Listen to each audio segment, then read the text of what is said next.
खुदावंद यीशु मसीह के नाम में सलाम अर्ज करती हूँ। आज़ादी एक ऐसा खूबसूरत एहसास है जिसे समझते ही इंसान इत्मीनान और तसल्ली के जज्बात से आसूदा हो जाता है। नगमे और मुस्कुराहटें खुद ब खुद बिखरने लगती हैं।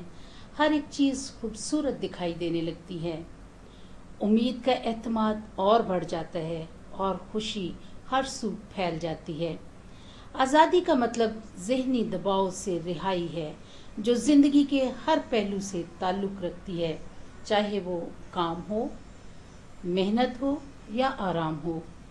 जिंदा कौमें हमेशा आज़ादी की जुस्तजू में रहती हैं और आज़ादी हासिल करना अपना अव्वलीन मकसद बना लेती हैं और इसको पाने के लिए तगोदाव करती रहती हैं, हत्ता कि उसको पा लेती हैं और इस आज़ादी के पीछे मेहनत, लगन और कुर्बानियों की अजीम दास्तान छोड़ देती हैं। आज़ादी का मतलब ऐसी आज़ादी है जिसमें दूसरे की आज़ादी हमारी आज़ादी की जद में ना आए।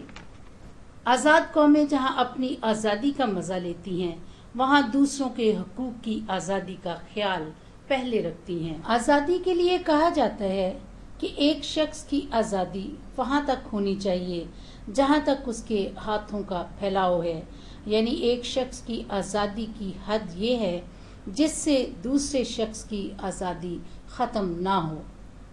अजीज़ो, कुर्बानी के बगैर आज़ादी मुमकिन नहीं और कुर्बानी ही आज़ादी का जीना है।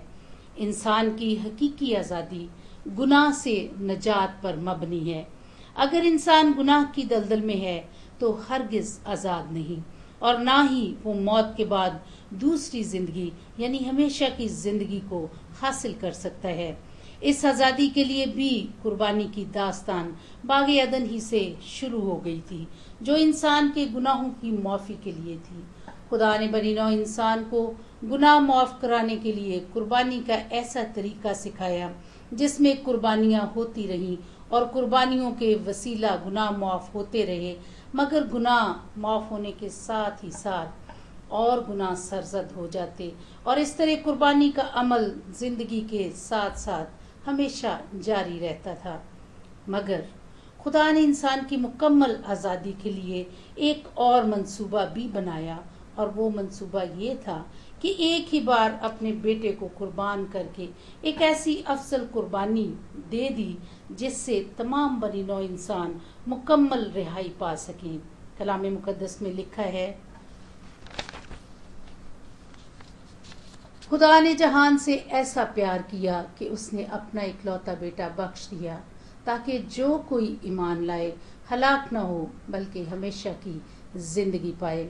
खुदावंद यीशु मसीह की कुर्बानी वो अफसल कुर्बानी है जिसके बहाए गए खून के वसीला से हमारा नापाक खून पाक ठहरता है और फिर हम गुनाह आलूद जिंदगी में लौटना नहीं चाहते और खुदा के साथ फर्जंद होने के एक हकीकी रिश्ते से बंध जाते हैं जिसमें हमेशा की जिंदगी की विरासत का एतमाद और उम्मीद मिलती है।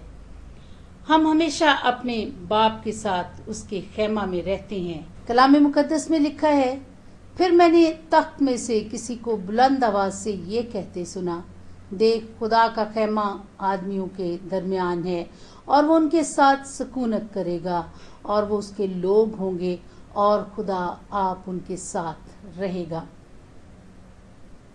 और उनका खुदा होगा और वो उनकी आंखों के सब आंसू पोंछ देगा। इसके बाद ना मौत रहेगी, ना मातम रहेगा, ना आओ नाला, ना दर्द।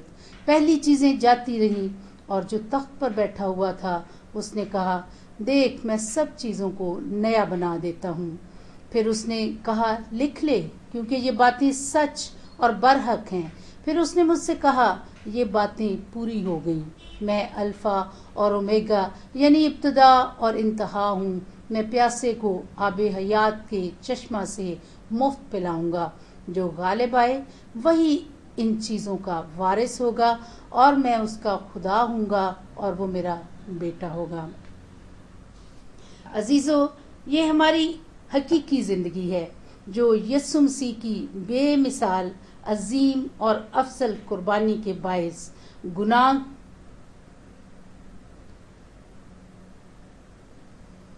अफसल कुर्बानी के बाइस मिली है और जो हमें गुनाह की गुलामी से रिहाई दिलाकर हमेशा के लिए आंसुओं से, मौत से, मातम से, आव नाला से, दर्द से छुड़ा लेती है और आज़ादी का मुज़्दा सुनाती है, बल्कि दे देती है।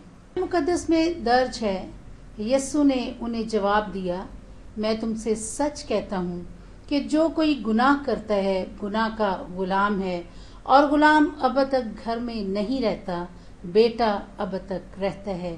बस अगर बेटा तुम्हें आज़ाद करेगा तो तुम वाकई आज़ाद होगे।